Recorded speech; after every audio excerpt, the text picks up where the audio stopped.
someone's environment has never been a reason to devalue them as a human being, and I don't think that there's any difference between that difference in environment and us compared to someone who's in the womb.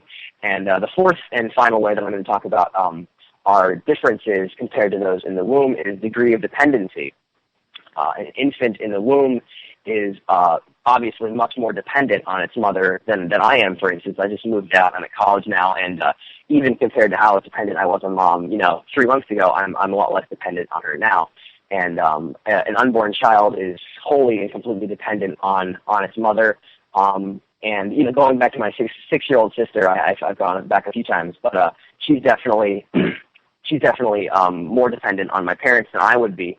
And this is no reason to assume that she's any less valuable. And so that's kind of where I'm coming from. There are differences, granted, between someone who has been born and is living in the world outside the womb and an unborn child who's still in the womb. But there, as I've just kind of demonstrated, there's no reason to assume these differences can take away from that child's value as a human being. Very good. The whole question of a lot of time people are justifying abortion because of the financial inability of the person having the child to provide a good life for that child. And if that was the case, probably every child in India would be killed right. because they don't have the financial wherewithal to provide them, quote unquote, a good life. So that whole thing is shot. But I'd like to bring up a couple other points that are really neat that are happening in law today with regard to unborn victims of Violence Act. That's Lacey and Connor's law that was brought into law in 2004. And that law states, it's a federal law, that if you murder someone or cause the child to be lost of someone through the commission of any of 60 listed federal crimes, that you can be tried for murder because it defines the child in utero as a member of the species Homo sapien, and I know this is a word used by evolutionists, but it's a member of the species Homo sapiens at any stage of development who carries in the womb. So from the moment of conception, if someone causes a person or a woman to lose a child, and through the commission of a crime, they can be tried for murder. In fact, that is what the husband of Lacey and Connor was charged with, and he was convicted of murder in both counts of this child. Now this whole question comes up into my mind.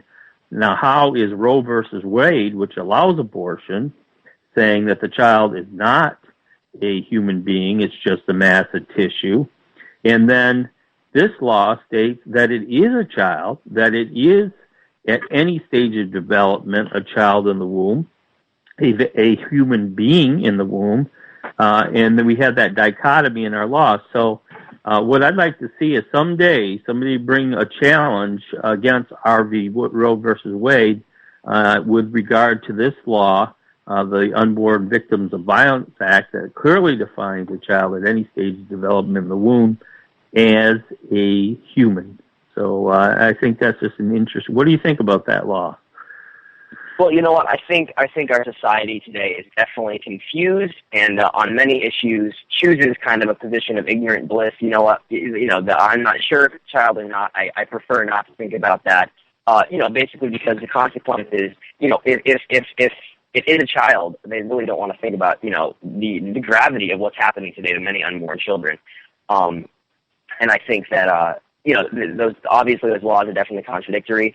And because of those laws, it's basically up to the mother to decide whether it's a child or not. In essence, that's what they're saying. Well, if the mother wants the baby, then it is a child. And if she doesn't want it, then it's just a mass of tissue. And I think that that's definitely very incoherent thinking, but that's sadly kind of where we are today. Yeah. This whole Roe versus Wade thing came about many decades before it was finally codified in the laws of our nation due to an edict issued by a few people on a court. There was a movement called the eugenics movement that started long before Roe versus Wade was made law, and that eugenics movement basically stated that certain people who are undesirable to society should be killed or allowed to die, and or sterilized. And a lot of people in mental institutions were killed. Anyone with any kind of defect at all was slated to be killed. And then Hitler's Germany obviously took this to the ultimate with the extermination of the Jews, because they were seen as undesirable, and homosexuals and Roman Catholics, anybody that believed differently than they believed, were slated for removal from the earth. And it's the exact same thing today with this Roe versus Wade and the killing of unborn children. Terrible thing, and it's something that should be addressed and brought to light. Okay, Definitely. Let's move on to liberal bias in the media. Awesome. Another very, very fun subject.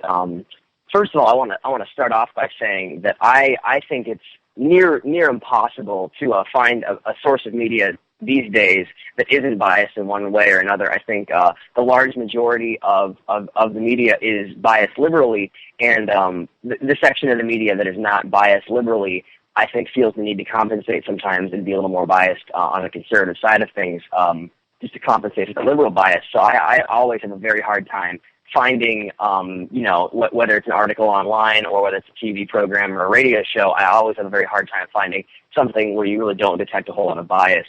But yeah, for the most part, I'd say that the media these days is definitely very liberally inclined. Just as an example, I've actually had some real experience with this.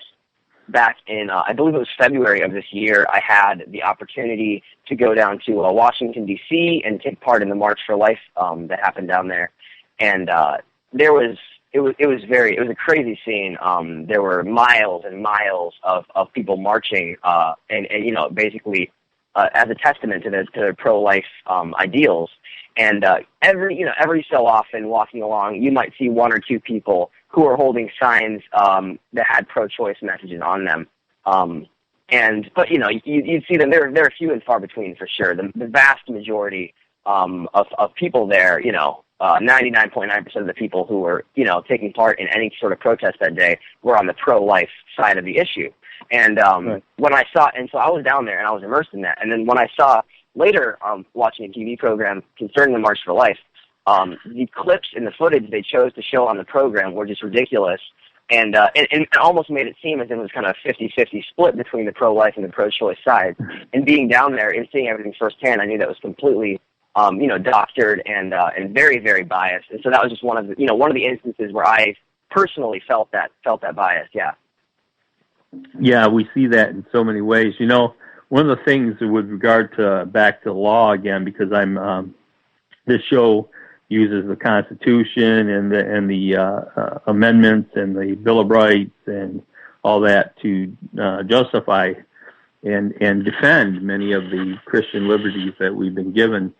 One of the things in law is if you draw up a contract between two people and it's totally biased towards one person or one side of the parties, if you bring that contract before a judge, the judge is going to throw that contract out or rule in favor of the party that has been, their rights are pretty much been mitigated by the contract because it is unfair and biased. And if we had a judge that would judge the news coming out of most of the popular news outlets, CNN is one of the famous ones, and MSNBC, some of these other news organizations, they would say that their news is absolutely biased and unjust, and therefore would rule that what they're speaking about primarily is unfair to truth. It is not true what they're saying. What they're actually doing is lying. by skewing and spinning the news that they're reporting. Right. And I'm fully, just to clarify, I'm fully supportive of everyone's right to voice their own opinion and that sort of thing. But yeah, I agree with you. If those liberal news outlets choose to take a side on a certain issue, that's perfectly fine. But when they paint their side of the issue as if that side is wholly unbiased and true, that's what really gets me going a little bit. Yeah, and I have the same issue with even Fox News. I know they spin a lot of stuff to the other extreme. I would just like, I used to like to listen to the McNeil-Lehrer report on PBS, and I think it's just the McNeil report or the Lehrer report. I can't remember which one now. One of them got done doing it. But it was very fair, very unbiased, although public television is mainly biased towards the liberal agenda. But this one show was very unbiased, and I really enjoyed watching it because of that fact. It just was a breath of fresh air to hear someone give both sides of an argument and just both sides of those arguments meeting in truth.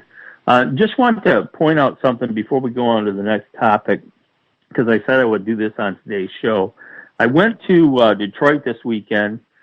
Into the inner cities of Detroit. We've heard how Detroit has gone bankrupt. And I went into Detroit and don't know anybody there. Just went into the worst parts of towns. I have pictures and videos of the burned out buildings and boarded up buildings, one right after another. In fact, you can go on to Google Earth and look in detail at the city of Highland Park, Detroit, which is a little town inside of Detroit. And you can go up and down the streets and see burned out hulks of buildings, one right after another on those streets on Google Earth.